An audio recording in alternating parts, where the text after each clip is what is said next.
When asked about my favorite game or franchise, I struggle to pick just one. My answer usually includes a handful of titles, but Metal Gear Solid is always on the list. I didn't discover the series until the 2011 HD collection, 13 years after the original 1998 PlayStation release. Playing Metal Gear Solid 3, Snake Eater hooked me instantly, prompting me to hunt down a PS1 copy of the first game on eBay. It didn't disappoint. Despite its age, the series' blend of stealth, storytelling, and bold ideas captivated me. Since then, the franchise has grown with new entries, but that's a story for another day. Today I'm diving deep into the original Metal Gear Solid, revisiting its iconic moments, mechanics, and themes to answer, is it as good as I remember? Thanks to GOG's optimized re-release of the first two games for modern PCs, I can slip back into Shadow Moses Island and find out. Let's explore why this game remains a cornerstone of gaming history. Metal Gear Solid throws you into its world with a cinematic punch. The opening cutscene introduces Solid Snake, a legendary operative known for getting the job done. He's infiltrating Shadow Moses Island, a remote Alaskan facility, via an underwater approach in a wetsuit guided by Colonel Roy Campbell, his former commander. Campbell briefs Snake on the crisis. Foxhound, a special forces unit they both once served, has gone rogue, seizing the island, taking high-profile hostages, and threatening a nuclear strike unless the US government hands over the remains of Big Boss, a mythic soldier. The terrorists, led by Liquid Snake, who shares Snake's codename, are a formidable crew, including a psychic soldier named Psycho Mantis. This information floods in within the first 3 minutes before the main menu, setting a dense, anime-like tone. The game's narrative feels like a video game anime, blending semi-realistic Black Ops with fantastical elements. Real-world countries, weapons, and military jargon ground the story, but villains like Psycho Mantis and Liquid Snake add a layer of surreal flair. It's not overwhelming, but it signals that Metal Gear Solid will stretch beyond gritty realism into something more theatrical. Hideo Kojima, the game's director, leans into this duality, crafting a world that's both a tactical thriller and a melodramatic saga. The cutscenes, pacing, and layered exposition hooked players in 1998, establishing the series' signature complexity. Even today, its ambition shines, though the dense dialogue can feel like a lot to process for newcomers. Once gameplay begins, you're dropped into Shadow Moses' docking bay, patrolled by guards. A cutscene explains the codec, a communication device in Snake's ear that's silent to enemies, activated by the select button. Oddly, the game meticulously details the system but leaves core mechanics, like choking enemies with the square button, unexplained, forcing you to learn through trial and error. My first death came quickly, greeted by the iconic game over screen and alert sound, a wave of nostalgia that defines Metal Gear Solid. From the codec's chirp to the stealth mechanics, every element feels integral, making it hard to imagine the game without them. Stealth is the heart of the experience, so you can go in guns blazing, but that's a recipe for frustration. The game rewards patience, crawling to avoid detection, using radar to track enemy vision cones, and employing non-lethal takedowns like chokeholds or tranquilizers. The radar, your best friend on normal difficulty, vanishes on harder modes, heightening the challenge. Melee attacks let you knock on walls to lure guards, while the square button toggles between gentle takedowns and aggressive slams. A clunky system tied to movement timing. If you stop too late, you might accidentally alert enemies, triggering a chaotic firefight.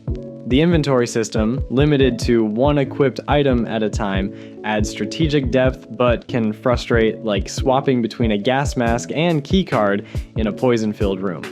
These mechanics, while archaic by today's standards, were groundbreaking in 1998. Metal Gear Solid pioneered the stealth genre, influencing titles like Splinter Cell and Hitman. Its blend of freedom and restriction, offering multiple paths but punishing recklessness, gives it replayability. The game's age shows in its clunky controls and simplistic AI, but the nostalgic charm of sneaking past guards or hiding in a cardboard box remains unmatched. Kojima's design prioritized immersion over polish, creating a raw, tactile experience that still resonates. The story kicks off with Liquid Snake ordering guards to stay alert, unaware that Snake emerges from the water, not the expected entry points. You navigate the docking bay, grab an elevator, and strip off your wetsuit as the title screen hits, a cinematic flourish. Campbell's codec calls explain the mission. Rescue hostages, including DARPA Chief Donald Anderson, and stop the nuclear threat. The game handholds you through basics like radar and saving via mailing, but leaves exploration open-ended. You can crawl through air ducts, dodge spotlights, or sneak past cameras, each choice shaping your approach. This freedom, akin to Hitman's sandbox, makes every area replayable, rewarding creative problem solving. In the vents, you overhear a mysterious intruder killing guards, sparking Snake's suspicion. You soon reach Anderson, who reveals Shadow Moses is a research base for Metal Gear Rex, a nuclear-armed walking tank capable of launching warheads from anywhere. Snake, familiar with earlier Metal Gear models from the MSX2 prequels, learns Rex is a game changer. Anderson shares critical intel. Psycho Mantis read his mind, extracting one of 2 launch codes, and the other hostage, ArmsTech President Kenneth Baker, is held behind a cemented wall. Conveniently, Anderson still has his level 1 keycard unconfiscated by his captors. Then he dies suddenly, clutching his chest, leaving Snake to ponder the cause. Codec calls with Campbell revealed the mission's secrecy, even the Secretary of Defense is withholding details. The game's frequent cutscenes, a Kojima hallmark, deliver exposition in waves, turning it into an interactive movie. While some find this pacing slow, it builds intrigue, layering mysteries about Foxhound, Metal Gear, and the deaths of key figures. The dialogue, dripping with 1990s machismo, can feel cheesy. Snake flirts with every woman, like Dr. Naomi Hunter, who hints at his reputation, but it's part of the game's charm, evoking action movie tropes. After blowing up a wall to reach Baker, you face Revolver Ocelot, Foxhound's sharpshooter, whose gun-twirling theatrics scream anime villain. The fight takes place in a C4-rigged room, with Baker tied up, forcing you to circle the edges while dodging Ocelot's ricocheting bullets. His revolver's limited ammo gives you windows to strike, but the repetitive nature and Baker's constant groans make it less engaging. When Ocelot's hand is severed by a mysterious cyborg ninja, the fight takes a wild turn, cementing the game's blend of realism and absurdity. The ninja's dramatic exit, cutting C4 wires without harming Baker, feels like a nod to anime theatrics, reinforcing Kojima's playful tone. Baker reveals he gave up his launch code but hands over an optical disc with Metal Gear data and a level 2 keycard. He warns Snake about the Pentagon's ulterior motives and Naomi's knowledge of the ninja before dying like Anderson. The game breaks the fourth wall when Campbell tells Snake to find Meryl's codec frequency on the CD case, a clever anti-piracy measure that frustrated 1998 renters. This moment, like the game's anti-nuclear themes, ties real-world issues like missile proliferation and Chernobyl's fallout to its fiction, making Metal Gear a nuclear deterrent gone rogue. Navigating infrared sensors and minefields, you encounter Deep Throat, a codec contact warning of traps, followed by Vulcan Raven's tank battle. The fight, while novel in 1998, feels clunky today, with grenades as your main weapon. After you meet Hal Otacon Emmerich, Metal Gear's naive designer guarded by the cyborg ninja, revealed as Grey Fox, Snake's former comrade from the MSX2 games. Revived through experiments, Fox is a tragic figure, driven mad by enhancements that birthed the Genome Soldiers. The hand-to-hand fight, with Fox deflecting bullets and taunting Snake, is chaotic but memorable for its anime flair. Otacon, a self-proclaimed otaku, thought Metal Gear was a defensive anti-missile system, not a nuclear weapon. His realization, tainted by his grandfather's Manhattan Project guilt, adds emotional weight. The game's voice acting, exceptional for a PS1 title, elevates these moments, with David Hayter's gravelly Snake and Christopher Randolph's earnest Otacon shining. Snake's mission shifts to finding Meryl, identifiable by her hip wiggle, a dated trope that clashes with her soldier pride, highlighting the game's occasional sexism. The Psycho Mantis fight is Metal Gear Solid's defining moment. Mantis possesses Meryl, forcing her to turn her gun on herself, or Snake, a dark twist that raises stakes. In the original PS1 version, Mantis reads your memory card, commenting on Konami games or your save habits, and fakes a TV signal loss with a Hideo screen. GOG's re-release reworks this due to modern hardware, losing some magic, but the fight remains unique. Mantis cloaks himself, hurls furniture, and uses Meryl as a puppet, countered by switching your controller to port 2, a non-intuitive but iconic gimmick. Mantis's tragic backstory, burning his village after reading his father's hatred, adds depth, making him a sympathetic villain. His dying wish to help Snake, inspired by Snake's lack of procreation desires, ties to the game's themes of war's futility. The fight's creativity and fourth wall breaks cemented Metal Gear Solid as a cultural touchstone, blending gameplay innovation with narrative depth. Sniper Wolf shoots Meryl, luring Snake into a sniper duel. Backtracking for a rifle tests patience, as the game's repetitive environments, snowy corridors, industrial rooms, show its age. The fight, while tense, feels padded with Wolf's plot cleavage and Snake's gendered quips leaning into 1990s cliches. Captured after, Snake endures Ocelot's torture, a button-mashing mini-game where submitting kills Meryl. Liquid reveals they're brothers, imperfect clones of Big Boss, created to serve the US government. The torture's fourth wall taunts, "Don't use autofire or I'll know," blur player and character, a risky but effective touch.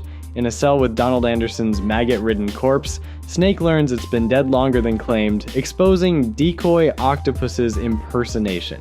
The terrorists lack the launch codes, and Campbell's secrecy about Metal Gear suggests government manipulation. The second torture round and Ocelot's Russian ambitions add layers, but the backtracking to escape via Otacon's ketchup and tuna ruse feels like padding. Liquid's Hindy helicopter battle, requiring 200 Stinger missiles, is a slog with long lulls as he hides. The second Sniper Wolf fight, where Otacon begs you to spare her, is more engaging, using Nikita missiles for variety. Wolf's dying words reveal a tragic past, echoing Mantis's humanity. These moments, while touching, struggled to build emotional weight due to the game's rushed pacing. Otacon's growth, mourning Wolf, adds depth to his arc. In the Metal Gear chamber, Otacon hacks systems to stop the launch, revealing Rex's railgun bypasses treaties, making it a stealth nuke platform. Liquid and Ocelot discuss plans to nuke China and revive Big Boss's Outer Heaven, exposing their scheme. The card key twist, requiring temperature changes across hot and cold areas, is a frustrating backtrack marathon. Liquid, posing as Master Miller, manipulated Snake to activate Rex, as the terrorists never had the codes. Naomi's FOXD virus, meant to kill Snake and the terrorists, was altered, sparing them temporarily. The Rex fight is intense, with chaff grenades and stingers key to survival. Gray Fox's sacrifice, crushed by Rex after disabling it, is brutal. His Metroid-like arm, cannon a final act of redemption. Liquid's second phase atop Rex feels high stakes, with each missile mattering. His motives, honoring warriors and surpassing Big Boss, tie to the game's themes of legacy and genetic destiny. The final shirtless brawl with Liquid atop Rex with a 3-minute timer is stressful but underwhelming. Relying on basic punches, Meryl's survival depends on resisting torture. Her death leads to a sadder ending with Otacon. The escape, driving a jeep while gunning down enemies, is a B-movie thrill, ending with Liquid's death in a crash. Naomi's vague FOXD explanation, "Just live," leaves Snake's fate ambiguous, a setup for sequels. The snowmobile escape with Meryl or Otacon feels forced romantically but hopeful narratively. The briefing files, accessible from the main menu, spoil much of the plot: Genome Soldiers, Liquid's twin ship, Meryl's manipulation, totaling 22 minutes. Their optional nature preserves the story's pacing, but they're better as post-game unlocks. Ocelot's post-credits call reveals he's a US spy, recovering Metal Gear data, tying up the conspiracy. Metal Gear Solid is a paradox. Mechanically dated, narratively timeless. Its stealth mechanics laid the foundation for the genre, but clunky controls, backtracking, and simplistic AI show its age. The story, with its anti-nuclear themes, government conspiracies, and character depth, remains compelling. Kojima's blend of real-world issues like the Gulf War syndrome and anime-inspired drama creates a unique experience. The game's influence, from its cinematic cutscenes to fourth-wall breaks, shaped modern gaming, inspiring titles like Death Stranding. Is it as good as I remember? Yes and no. The nostalgia of codec calls, alert sounds, and Psycho Mantis mind games is unmatched, but the gameplay's rough edges, repetitive areas, padded backtracking frustrate, yet the plot's twists, from Liquid's deception to Fox D's implications, keep it engaging.